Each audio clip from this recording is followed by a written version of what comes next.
బీజేటీవీ. ముందుగా హెడ్లైన్స్ చూద్దాం.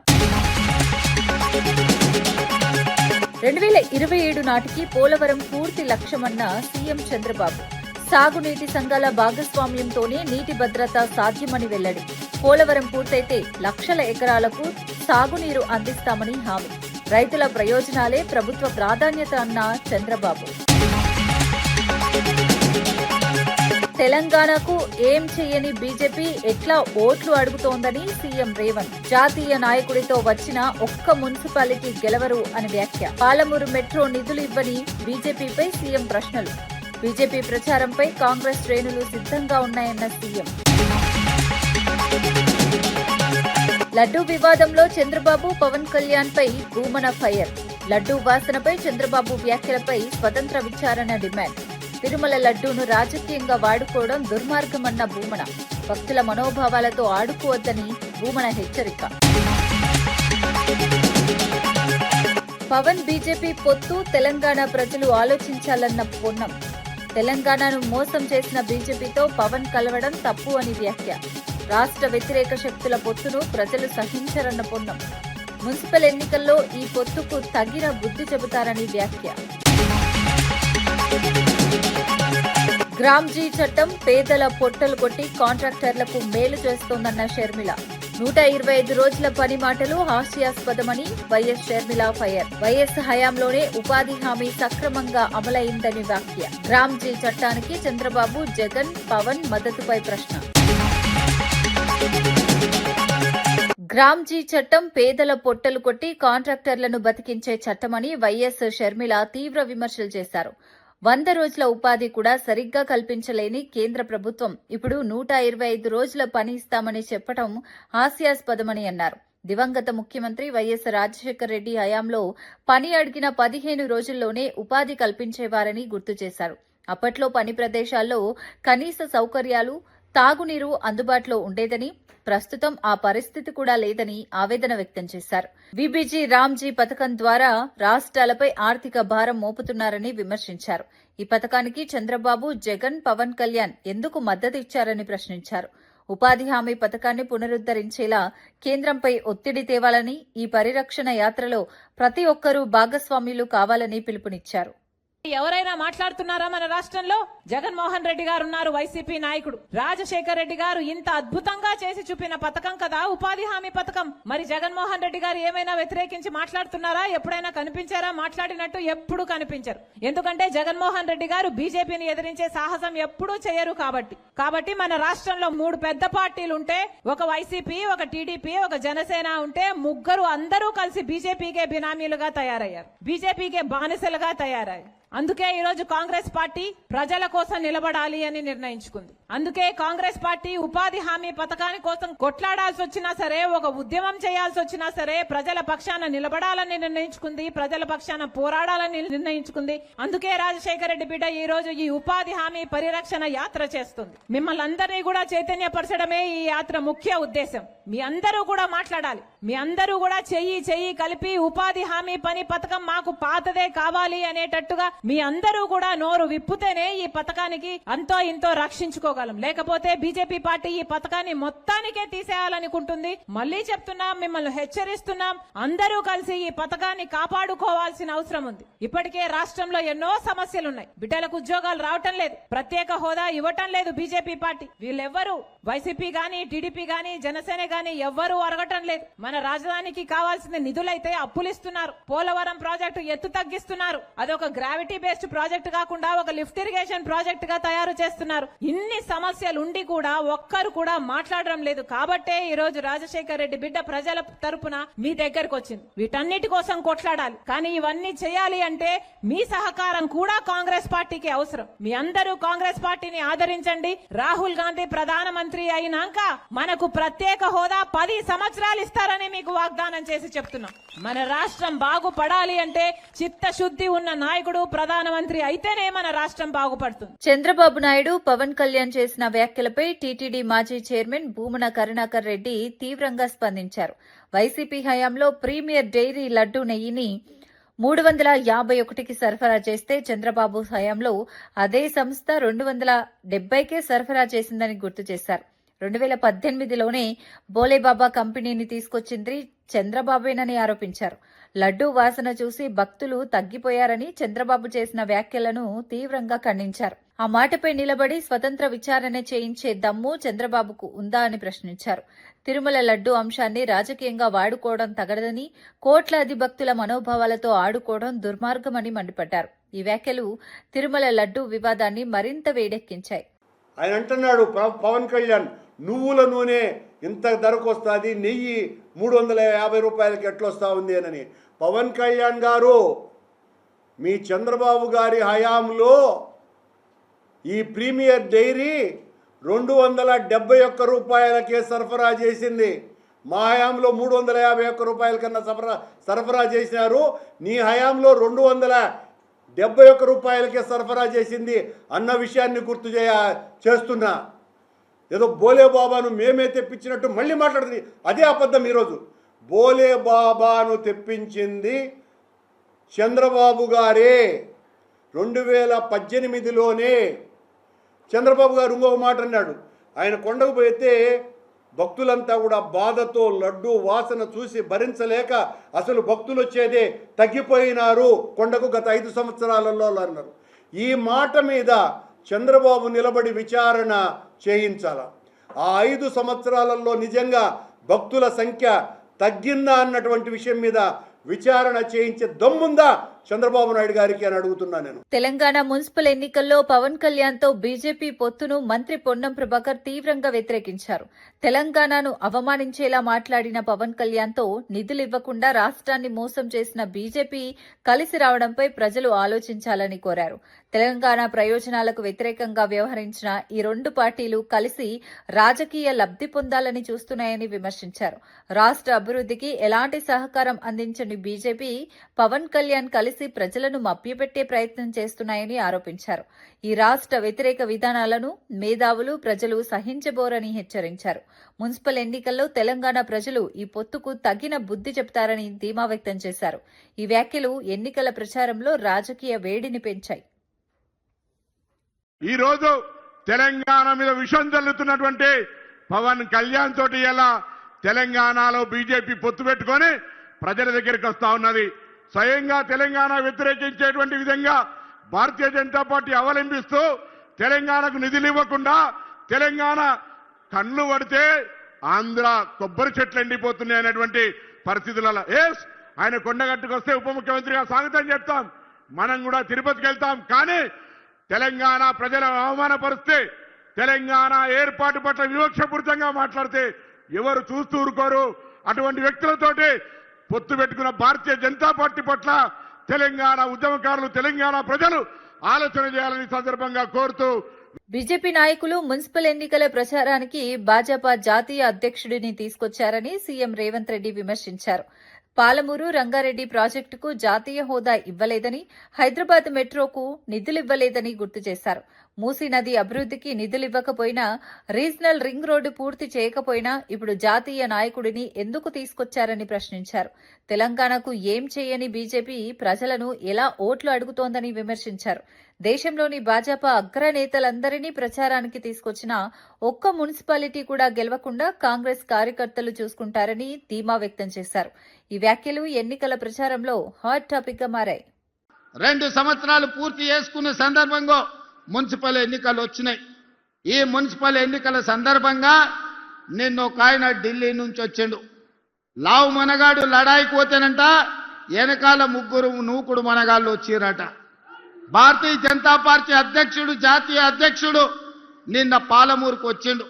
ఆయన వెనకాల కిషన్ రెడ్డి, బండి సంజయ్, డీకే అరుణ గారు ఆయన వెనకాల పోయారు. మరి నేను అడుగుతున్నా, ఈరోజు కిషన్ రెడ్డి గారిని, బండి సంజయ్ గారిని, డీకే అరుణమ్మ గారిని మీ జాతీయ అధ్యక్షుడిని తీసుకొచ్చింది కదా, మాకేం అభ్యంతరం లేదు. మోడీ గారిని, అమిత్ షా గారిని, మీ నాయకులు ఎంతమంది ఉన్నారో ఢిల్లీ మొత్తం, దేశం మొత్తం ఉన్నోళ్ళ అందరినీ తెలంగాణ రాష్ట్రంలో మున్సిపల్ ఎన్నికలలో ప్రచారానికి తీసుకురండి. ఒక్క మున్సిపాలిటీ అయినా మీరు గెలుస్తారేమో మా కాంగ్రెస్ పార్టీ కార్యకర్తలు చూసుకుంటారు. మా కాంగ్రెస్ పార్టీ కార్యకర్తల సత్తా ఏందో ఇవాళ బీజేపీ వాళ్ళకు చూపిస్తారు. నేను అడగదలుచుకున్న బీజేపీ జాతీయ అధ్యక్షుని 2014లో నరేంద్ర మోడీ గారు మా మహబూబ్నగర్ జిల్లాకు వచ్చినప్పుడు పాలమూరు రంగారెడ్డి ఎత్తిపోతల పథకాన్ని జాతీయ ప్రాజెక్టుగా చేస్తాము అని అన్నాడు. 3 సార్లు మోడీ గారు ప్రధానమంత్రి అయ్యాడు. 12 సంవత్సరాలు బీజేపీ అధికారంలో ఉంది. మీకు చేతులు రాలేదా? పాలమూరు రంగారెడ్డి ఎత్తిపోతల పథకాన్ని జాతీయ ప్రాజెక్టుగా ప్రకటించాలన్న ఆలోచన గాని మీకు దేవుడు ఇవ్వలేదా అని నేను అడుగుతున్నా. మెట్రో రైలు ఇవ్వలేదు, మూసీకి నిధులు ఇవ్వలేదు, రీజనల్ రింగ్ రోడ్డు పూర్తి చేస్తామని చెప్పలేదు. మరి ఏమి ఇవ్వడానికి మీ జాతీయ అధ్యక్షుడిని తీసుకొచ్చిరని నేను అడుగుతున్నా. ఎన్నికల సందర్భంగా మా పొన్నం ప్రభాకర్ గారు చెప్పిండ్రు, బీజేపీ ఏమిచ్చిందా అంటే గాడిద గుడ్డిచ్చిందని పార్లమెంట్ ఎన్నికల్లో చెప్పిండ్రు. పవన్ కళ్యాణ్ వ్యాఖ్యలపై వైసీపీ నేత పేర్ని నాని తీవ్ర స్థాయిలో విమర్శలు చేశారు. దేవుడు లేడు, భక్తి లేదు అని మాట్లాడిన వ్యక్తి ఇప్పుడు కోటింగ్ ఇవ్వగానే దేవుడిపై భక్తి చూపిస్తున్నాడని వ్యంగ్యంగా వ్యాఖ్యానించారు. మరో ఎంపీని ఉద్దేశించి ఫారెన్లో ఎంపీవా, ఆంధ్రాలో ఎంపీవా అంటూ పవన్ కళ్యాణ్ క్లాస్ స్పీకర్ అని గుర్తు చేశారు. ఒకే వ్యక్తి పరిస్థితులను బట్టి మాటలు మార్చడం సరికాదని మండిపడ్డారు. మతం, భక్తి అంశాలను రాజకీయ లబ్ధి కోసం వాడుకోవటం తగదని అన్నారు. ప్రజలు ఈ ద్వంద్వ వైఖరిని గమనిస్తున్నారని పేర్కొన్నారు. పవన్ కళ్యాణ్ మాటలు, చర్యల మధ్య పొంతన లేదని పేర్ని నాని ఆరోపించారు. నా ఉద్దేశంలో, నా నమ్మకంలో దేవుడు లేడు. అందుకే నేను దేవుడిని కూడా ఏమన్నాం, తిట్టను, ప్రశ్నించను, ఏమన్నాం, విమర్శించను. ఎందుకని? లేని అతని గురించి మనం ఎందుకు మాట్లాడటం అని మాట్లాడినటువంటి ఆయన నిన్న తమ్ముడు కోటింగ్ ఇవ్వగానే బయటకు వచ్చి మనకు చంద్రబాబు నాయుడు వేసే బిచ్చం పదవులు కావాలి కానీ ఆయన కాసుకోవద్దాం మనం అని చెప్పి అందరిని full left and right batting ఎమ్కొట్టుడు కొట్టాడని చెప్తున్నారు. అన్నయ్యని, మంత్రుల్ని, ఎమ్మెల్యేలని, ఎంపీలని. ఒక ఎంపీని అయితే నువ్వు ఎప్పుడు పాలనలో ఏడుస్తావేంటి, నువ్వు ఇక్కడ ఆంధ్రాలో గెలిపించారా, పాలనలో గెలిపించారా?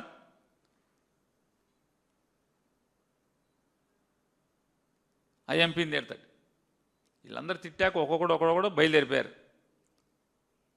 బయలుదేరిపోయి అతని భాష అది చూడండి. అంతకితమేమో దేవుడు లేడు, దేవుడు అంటే నాకు నమ్మకం లేదు,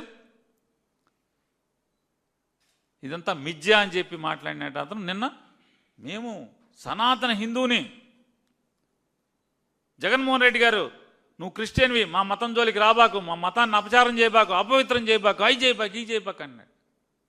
ఓరి లేశాల పాడుగాను. అసలు చూడండి, రాజకీయాల కోసం ఎంత దిగజారి ప్రవర్తిస్తారు వీళ్ళు. అసలు ఎస్ఎల్బీసీ టన్నెల్లో చిక్కుకున్న మృతదేహాలను ఇప్పటికీ బయటకు తీయలేని దద్దమ్మ సీఎం రేవంత్ రెడ్డి అంటూ బీఆర్ఎస్ శాసనసభాపక్ష ఉపనేత హరీష్ రావు తీవ్రంగా మండిపడ్డారు. తమ ప్రభుత్వ హయాంలో 7 ఏళ్లలో 11.5 కిలోమీటర్ల టన్నెల్ తవ్వామని గుర్తు చేశారు. రేవంత్ రెడ్డి అధికారంలోకి వచ్చిన 2 ఏళ్లలో 100 మీటర్లు కూడా తవ్వలేదని విమర్శించారు. అక్రమాలు, నిర్లక్ష్యం వల్లే ఎస్ఎల్బీసీ ప్రాజెక్టు పూర్తిగా నాశనమైందని ఆరోపించారు. ప్రజల ప్రాణాలతో ముడిపడిన ప్రాజెక్టుపై బాధ్యత లేకుండా వ్యవహరించారని మండిపడ్డారు. మృతుల కుటుంబాలకు కనీస న్యాయం కూడా చేయలేని ప్రభుత్వం సిగ్గు లేకుండా మాట్లాడుతోందని అన్నారు. ఎస్ఎల్బీసీ అంశం రాష్ట్రంలో ప్రభుత్వ వైఫల్యానికి నిదర్శనంగా మారిందన్నారు. హరీష్ రావు వ్యాఖ్యలు రాజకీయంగా తీవ్ర దుమారం రేపాయి. 100 మీటర్లు తవ్వినావా నీ ముఖానికి? నువ్వు మాట్లాడుతావు. మేము 7 ఏళ్లలో 11.5 కిలోమీటర్లు తవ్వినాం. మీరు మూలకు పడేసిపోయినరు. బీఆర్ఎస్ వచ్చిన నాడు ఎస్ఎల్బీసీ మొత్తం కూడా తుప్పు పట్టిపోయి మూలకు పడేసి 2 ఏళ్లుగా పనులు బందుబాటి గబ్బిలాలు నిలయమైపోయినటువంటి దాన్ని మళ్ళీ ఓపెన్ చేసి మేము 11.5 కిలోమీటర్లు పూర్తి చేస్తే నువ్వు 2.5 సంవత్సరాలు అయింది. నీ 2.5 సంవత్సరాల్లో నువ్వు 100 మీటర్లు తవ్వినావా అంటున్నా. 100 మీటర్స్ 100 మీటర్లు తవ్వలే కానీ మీ అవినీతికి, మీ ఆగమాగం చర్యలకు ఎస్ఎల్బీసీ టనల్ కుప్పగూలిపోయి 8 మంది ప్రాణాలు బలిగొన్నావు. కనీసం శవాలను బయటకు తేలేని చేతగాని దద్దమ్మ ప్రభుత్వం నీది. నువ్వు నిన్న ఎస్ఎల్బీసీ బీఆర్ఎస్ పక్కకు పెట్టిందని మాట్లాడుతూ, పక్కకు పెట్టింది ఎవరు? మా హయాంలో ఎస్ఎల్బీసీలో అంతర్భాగమైనటువంటి పెండ్లిపాక రిజర్వాయర్ను, దిండి రిజర్వాయర్ను, ఎస్ఎల్బీసీ టనల్ను 4,000 కోట్ల రూపాయలతో మేము పనులు చేసినాం. 4,000 కోట్ల పనులు మేము చేసినాం. నువ్వు వచ్చి 100 మీటర్లు దవ్వలే 2.5 ఏళ్ళల్లా కుప్పగుల వచ్చినావు. ఎస్ఎల్బీసీని ఖతం చేసినావు నువ్వు. ఇంకా ఏ ముఖం పెట్టుకొని ఎస్ఎల్బీసీని గురించి బీఆర్ఎస్ పార్టీని విమర్శిస్తున్నావు? నువ్వు తప్పు చేసింది నువ్వు, ఎస్ఎల్బీసీని కుప్పగూల్చింది నువ్వు, శవాలు బయటకు తేలేని దద్దమ్మవు నువ్వు. మేము 11.5 కిలోమీటర్లు తవ్వి పెండ్లిపాక కట్టి దిండి కట్టి 4,000 కోట్లతోని నల్గొండ జిల్లాకు నీళ్ళిచ్చే ప్రయత్నం మేం చేస్తే నువ్వు ఉల్టా మా మీద మాట్లాడతావు. చోరు ఉల్టా కోత్వాల్కు డాంటే అన్నట్టున్నది నీ కథ. ముఖ్యమంత్రి చంద్రబాబు నాయుడు ఆదేశాలకు అనుగుణంగా 2027 నాటికి పోలవరం ప్రాజెక్టును పూర్తి చేయడమే లక్ష్యంగా పనిచేస్తున్నామని ప్రభుత్వం స్పష్టం చేసింది. అమరావతిలో మన నీరు మన భవిష్యత్తు కార్యక్రమంలో భాగంగా సాగునీటి సంఘాల ప్రతినిధులతో జరిగిన బహిరంగ సభలో చంద్రబాబు పాల్గొన్నారు. సాగునీటి సంఘాల భాగస్వామ్యంతోనే నీటి భద్రత సాధ్యమని ఆయన అన్నారు. పోలవరం ప్రాజెక్టు పూర్తయితే లక్షల ఎకరాలకు సాగునీరు అందుతుందని చెప్పారు. రైతుల ప్రయోజనాలే ప్రభుత్వ ప్రాధాన్యత అని స్పష్టం చేశారు. నీటి నిర్వహణలో స్థానిక సంఘాల పాత్ర కీలకమని, వారి సూచనలతో విధానాలు రూపొందిస్తామని తెలిపారు. వేలాది మంది సాగునీటి సంఘాల ప్రతినిధులు ఈ సభకు హాజరయ్యారు. ఈ ప్రకటన రైతుల్లో ఆశలు రేపుతోంది. ఇరిగేషన్ శాఖ మంత్రులు మాట్లాడారు ఆ రోజు అసెంబ్లీలో సైతం. ఒక ఇరిగేషన్ శాఖ మంత్రి అయితే చెప్పాడు, పోలవరం ఎవ్వరికీ అర్థం కాదు, ఎందుకంటే నాకే అర్థం కాలేదని చెప్పినటువంటి వ్యక్తి. అంతేకాదు డయాఫ్రమ్ వాళ్ళ గురించి చెప్పినట్టు రాంబాబు గారు అని మీరు చాలా నాకంటే స్పీడ్గా ఉన్నారు. ఆయన మరొక మాట మాట్లాడాడు. విలేకరులు డయాఫ్రమ్ వాళ్ళ గురించి మాట్లాడితే ఆ డయాఫ్రమ్ వాళ్ళే ఉంది, బక్రానంగల్కి ఉంటుంది, శ్రీశైలంకి ఉంటుంది, నాగార్జున సాగర్కి ఉంటుందని. అంటే ఏ ప్రాజెక్టుకి డయాఫ్రమ్ వాల్ ఉంటుందో కూడా తెలియకుండా మరి ఆయన మాట్లాడినటువంటి మాటలు కానీ, మరి ఆయనకి తీసిపోకుండా ఇంకొక ఇరిగేషన్ శాఖ మంత్రి ఆ రోజు మేము అసెంబ్లీలో ప్రశ్నించాం. మీరు మీ ముఖ్యమంత్రి 2020, 2021, 2022 తేదీలు చెప్తూ ఉన్నాడు, సంవత్సరాలు చెప్తూ ఉన్నాడు, కానీ 1% కూడా పనులు ముందుకెళ్తలేదని అంటే ఆ ఇరిగేషన్ శాఖ మంత్రి చెప్పేవాడు, పావు వెరిసింట అరివెలిసింట కాదు, బుల్లెట్ దిగిందా లేదా అని చెప్పేవాడు. అంటే ఈ రకమైనటువంటి ఇరిగేషన్ శాఖ మంత్రులు, దానికి తోడు ఆ రోజు ఉన్నటువంటి ముఖ్యమంత్రి మరి యొక్క పోలవరాన్ని ధ్వంసం చేసి డయాఫ్రమ్ వాళ్ళని విధ్వంసం చేసినటువంటి పరిస్థితుల్లో మళ్ళీ ఈరోజు చంద్రబాబు నాయుడు గారు అధికారంలోకి వచ్చిన వెంటనే మొట్టమొదటి ముఖ్యమంత్రిగా ప్రమాణ స్వీకారం చేసిన తర్వాత పోలవరాన్ని సందర్శించి రేపు 2027 కల్లా పోలవరం పూర్తి చేస్తానని చెప్పినటువంటి వ్యక్తి నాయకులు మన నారా చంద్రబాబు. నెయ్యిలో జంతు కొవ్వు లేదని సిబిఐ స్పష్టంగా చెప్పినా కూటమి నేతలు ఫ్లెక్సీలు వేసి దుష్ప్రచారం చేస్తున్నారని వైఎస్ఆర్సీపీ నేత ఎంపీ సుబ్బారెడ్డి ఆరోపించారు. సుప్రీంకోర్టు చెప్పిందొకటి, కూటమి నేతలు చేస్తున్నది మరొకటని విమర్శించారు. లడ్డూ అంశాన్ని కావాలని రాజకీయంగా మలిచి వైఎస్ఆర్సీపీపై నెపం అంటగట్టే ప్రయత్నం చేస్తున్నారని మండిపడ్డారు. దర్యాప్తు సంస్థలు క్లారిటీ ఇచ్చినా ప్రజల్లో గందరగోళం సృష్టించడం అనైతికమన్నారు. భక్తుల విశ్వాసాలతో ఆడుకోవటం తీవ్ర తప్పిదమని వ్యాఖ్యానించారు. రాజకీయ లబ్ధి కోసం తిరుమల లడ్డూను వాడుకోవటం దుర్మార్గమని ఆరోపించారు. ఈ అంశంపై ప్రజలు నిజాలు గ్రహించాలని పిలుపునిచ్చారు.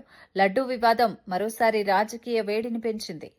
అత్యంత న్యాయస్థానం సుప్రీంకోర్టు ఈ విషయంపై భక్తుల మనోభావాలు దెబ్బతినకుండా కాపాడాల్సిన బాధ్యత మనందరిపై ఉందని చెప్పినా కూడా, సిబిఐ ఛార్జ్షీట్ ఫైల్ చేసినా కూడా, జంతు కొవ్వు లేదని చెప్పినా కూడా ఈ కూటమి ప్రభుత్వం పెద్దలు కానివ్వండి, మంత్రులు కానివ్వండి, భక్తుల మనోభావాలు దెబ్బతినే విధంగా ఏ విధంగా దుష్ప్రచారం చేస్తున్నారు గత 10 రోజుల నుంచి మీరు చూస్తున్నారు. అదే కాకుండా ఆంధ్రప్రదేశ్ రాష్ట్రంలో హోర్డింగ్స్, ఫ్లెక్సీలు పెట్టేస్తున్నాయి. వైసీపీ హయాంలో జంతు కొవ్వు కలిపిన కల్తీ నెయ్యి వాడారు, ఇన్ని లక్షల లడ్లు తయారు చేశారు, ఇన్ని కోట్ల లడ్లు తయారు చేశారు, ఇంత అవినీతికి పాల్పడ్డారు. సుప్రీంకోర్టు చెప్పింది ఏంటి, మనం చేసింది ఏంటి?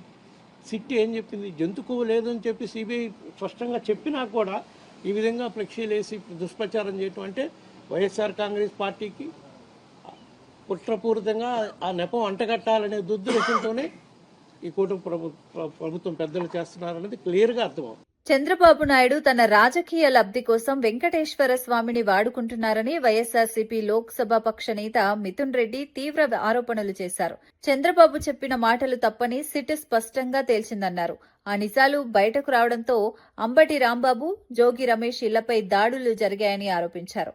తప్పు చేసిన వ్యక్తి అయితే సుప్రీంకోర్టుకు ఎలా వెళ్తారని ప్రశ్నించారు. సత్యశోధన పరీక్షకు సిద్ధమని చెప్పినా వారు ఇప్పుడు మాట మార్చారని విమర్శించారు. సుబ్బారెడ్డి వెంకటేశ్వర స్వామి పరమ భక్తుడని, ఆయనపై ఆరోపణలు చేయటం దుర్మార్గమన్నారు. రాజకీయ ఆరోపణలు చేయటం చంద్రబాబుకు పరిపాటిగా మారిందని మండిపడ్డారు. ఈ వ్యాఖ్యలు తిరుమల అంశాన్ని మరింత రాజకీయంగా మార్చాయి. సుబ్బారెడ్డి గారు పెద్దలు సుప్రీంకోర్టులో ఆయనే ఫైల్ చేయడం జరిగింది. ఒక తప్పు చేసిన వ్యక్తి అయితే ఆయనే సుప్రీంకోర్టుకు ఎందుకు వెళ్తారు? అదేవిధంగా ఆయన హోమ్ మినిస్టర్ గారు కానీ, అదేవిధంగా ఆయన సిబిఐ కూడా చెప్పడం జరిగింది.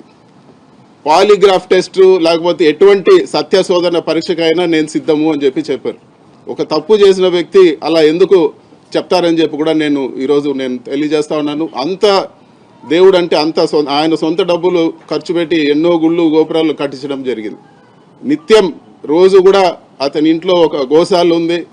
నేను ప్రత్యేక సాక్ష్యము, చేయనంటూ పూజలు ఉండవు. దేవుడికి అపారమైన భక్తితో రోజు కూడా ఆయన ఇంటి నుంచి బయలుదేరే ముందు గోపూజ చేసి బయలుదేరే సాంప్రదాయం కూడా ఉంది.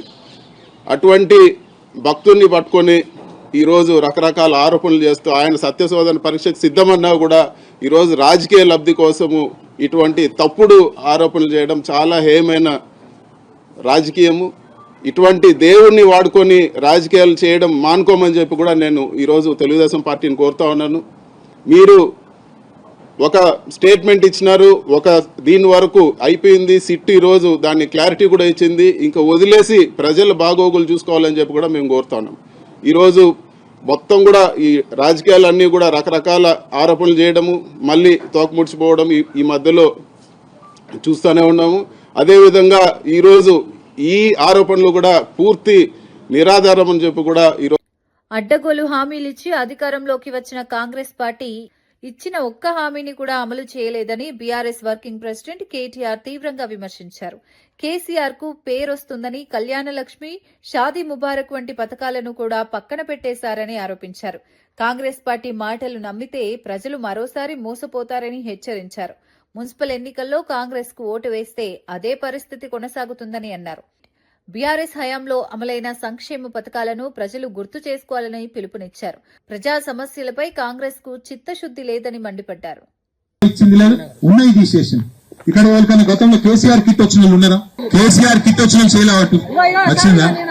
ఒక మాట, ఇంటికాడ గర్భవతిని బండ్లెక్కించుకొని దవాఖానకు తీసుకుపోయి అక్కడ ప్రసూతి అయిన తర్వాత ఆడపిల్ల ఉడితే 13,000, మగపిల్లగాడు ఉడితే 12,000 ఇచ్చిన ప్రభుత్వం ఏదైనా ఉందా ఇదివరకు?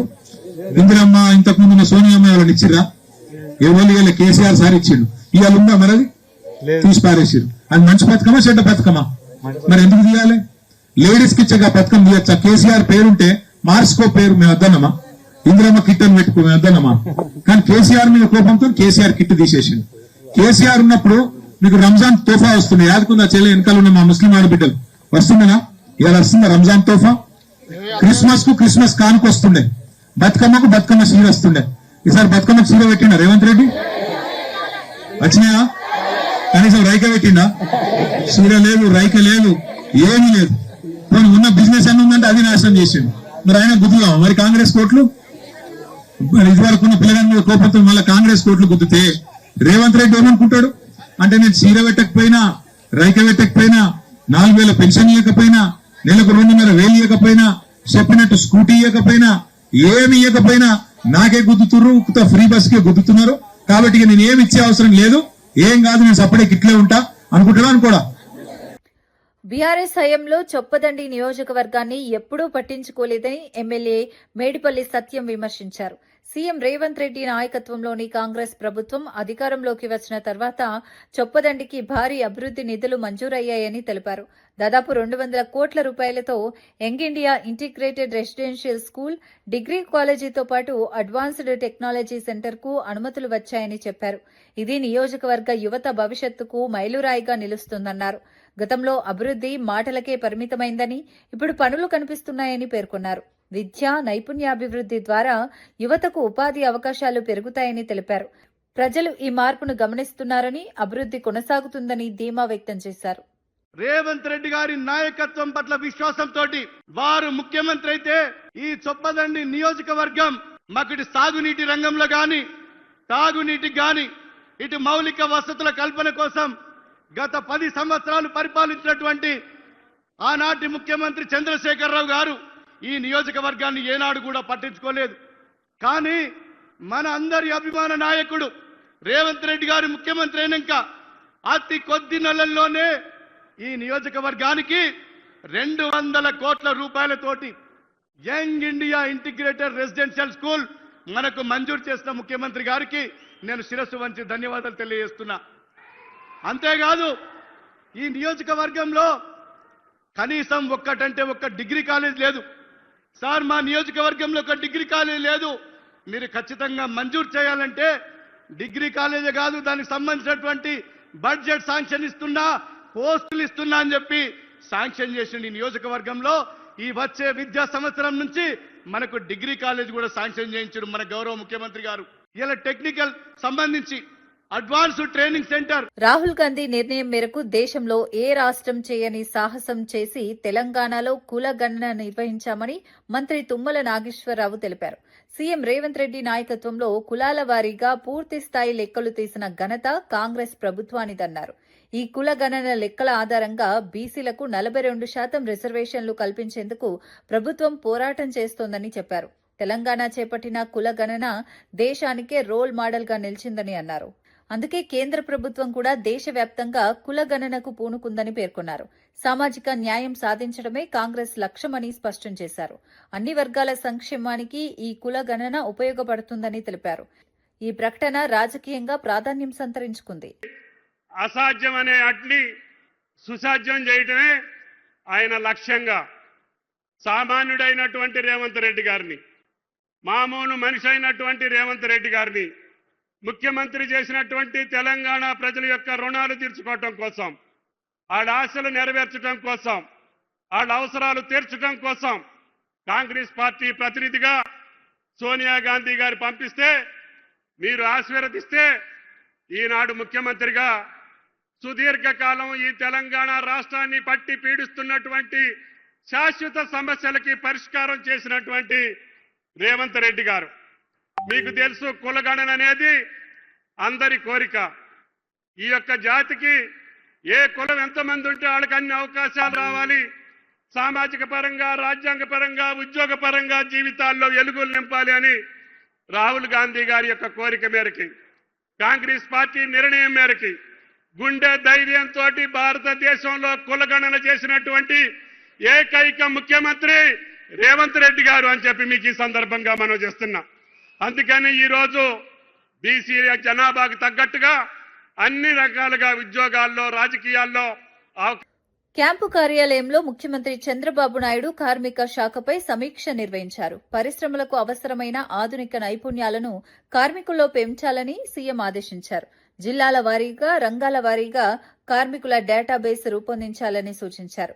గిగ్ వర్కర్లు, నిర్మాణ రంగ కార్మికుల ఆదాయాలు పెరిగేలా ప్రత్యేక కార్యాచరణ సిద్దం చేయాలని చెప్పారు. ఆధునిక నైపుణ్య శిక్షణతో ఏపీ కార్మికులు విదేశాల్లో కూడా ఉపాధి పొందేలా చూడాలని స్పష్టం చేశారు. నైపుణ్యం పోర్టల్తో అనుసంధానించి కార్మికులు వివిధ కోర్సులు అభ్యసించేలా చర్యలు తీసుకోవాలని ఆదేశించారు.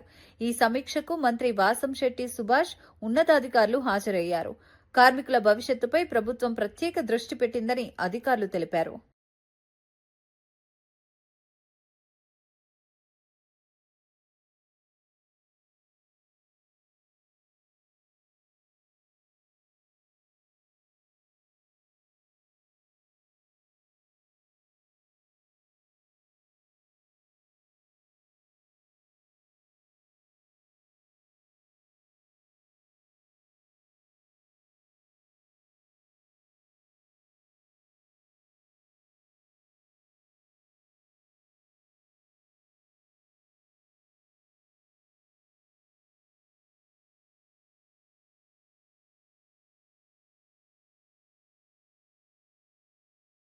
కోనసీమ జిల్లా రాజోలులో జనసేన పార్టీలో అంతర్గత కలహాలు బయటపడ్డాయి. జన సైనికుడు ముత్యాల కన్నా తీవ్ర ఆవేదన వ్యక్తం చేశారు. సొంత పార్టీ నాయకులే తనపై దాడికి పాల్పడ్డారని ఆరోపించారు. జనసేన ఎమ్మెల్యే దేవ వరప్రసాద్పై తీవ్ర అసంతృప్తి వ్యక్తం చేస్తూ గూండాలు, రౌడీలను పక్కన పెట్టుకుని ఎందుకు తిరుగుతున్నారని ప్రశ్నించారు. పార్టీ సిద్ధాంతాలకు విరుద్ధంగా వ్యవహరిస్తున్నారని మండిపడ్డారు. ఎమ్మెల్యే ద్వంద్వ వైఖరి వల్లే పార్టీలో గొడవలు జరుగుతున్నాయని ఆరోపించారు. పార్టీ కోసం పనిచేసిన కార్యకర్తలకు రక్షణ లేకుండా పోయిందని వాపోయారు. ఇదేనా మనకు పవన్ కళ్యాణ్ గారు చెప్పిన సిద్ధాంతాలు? కులాలన్నీ కలుపుకుని వెళ్ళమన్నారు. ఇప్పుడు ఇప్పుడు జనసేనకి బలమైన కులం కాపు సామాజిక వర్గం కొమ్ము కాస్తూ ఉంటుంది ఇక్కడ రాజోలు నియోజకవర్గం. అటువంటి కాపులకి దిక్కు లేకపోతే రేపు వేరే క్యాస్ట్ల నుంచి ఈ పార్టీకి ఎవరు వస్తారు? ఇదేనా పార్టీని బలపరుచుకునేది? నేను గ్రామంలో ఎప్పుడు కూడా ఎటువంటి పదవి ఆశించకుండా పార్టీ కోసం పనిచేస్తూ ఉన్నాను. ఎన్నో అభివృద్ధి కార్యక్రమాలను ఎమ్మెల్యే గారి దృష్టికి తీసుకెళ్లి అవి జరిగే విధంగా మేము పోరాటం చేస్తుంటే పార్టీకి ఎంతో బలాన్ని తీసుకుంటే మాలాంటి వాళ్ళని చూసి ఓర్చలేక ఎమ్మెల్యే గారి క్యాంప్ ఆఫీస్ నుండే నాయకులందరి ముందు కలిపి రావురి నాగు, దిరిశాల బాలాజీ నా మీద హత్యాయత్నం చేయడం, దీన్ని ఎమ్మెల్యే గారు ఎటువంటి చర్య తీసుకోవడం, ఇప్పటివరకు పార్టీని సస్పెండ్ కూడా చేయకపోవడం, అలాగే ఎఫ్ఐఆర్ కూడా ఫైల్ చేయకపోవడం నాకు చాలా విచారకరంగా ఉంది. దీని మీద తక్షణమే పోలీసు వారు కూడా ఎఫ్ఐఆర్ ఫైల్ చేయాలని, అలాగే మీడియా మిత్రులు, నా తోటి జన సైనికుల్ని, వీర మహిళల్ని, నాయకుల్ని కోరేది ఒకటే, వీళ్ళిద్దరూ ఈ రాజోలు నియోజకవర్గంలో ఎటువంటి దాష్టికానికి పాల్పడుతున్నారు. ఫోక్సో కేసుల్లో కూడా నిందితులుగా ఉన్నారు వీళ్ళిద్దరికీ కూడా మీరు అండగా నిలబడవద్దు. నాలాంటి సైనికులకి, జన సైనికులకి, వీర మహిళలకి మీరు తోడుగా ఉండాలని ఈ రోజు నా మీద జరిగింది. గత కొన్ని సంవత్సరాలుగా ఒక 4-5 మీద అంతర్వేదిలో వెళ్ళి కొట్టేయడం జరిగింది. నంద్యాల సూర్యప్రకాశ్ అని అతన్ని కొట్టేశారు వీళ్ళు. అలాగే అడ్డగల బంగారాజు అనే ఇంటి మీదకి వెళ్ళి కొట్టారు. అలాగే ఇక్కడికి వచ్చే వీర మహిళల మీద కూడా ఇలా దురుసు ప్రవర్తన చూస్తున్నారు. మొట్టమొదటిసారి రాజోలు నియోజకవర్గం నుంచి జనసేన పార్టీకి ఎమ్మెల్యేగా ఇక్కడ గెలిపిస్తే, ఒక సీట్ని ఇస్తే మాకు జరిగే మర్యాదలు ఇక్కడ ఇవి. దీని మీద పార్టీ ఆఫీస్ కూడా, జనసేన పార్టీ ఆఫీస్ కూడా తక్షణమే స్పందించాలి. అలాగే నాకు సహకరిస్తున్నట్టు మీడియా వారు. వార్తలు ముగించే ముందు ముఖ్యాంశాలు మరోసారి. 2027 నాటికి పోలవరం పూర్తి లక్ష్యమన్న సీఎం చంద్రబాబు. సాగునీటి సంఘాల భాగస్వామ్యంతోనే నీటి భద్రత సాధ్యమని వెల్లడి. పోలవరం పూర్తయితే లక్షల ఎకరాలకు సాగునీరు అందిస్తామని హామీ. రైతుల ప్రయోజనాలే ప్రభుత్వ ప్రాధాన్యత అన్న చంద్రబాబు.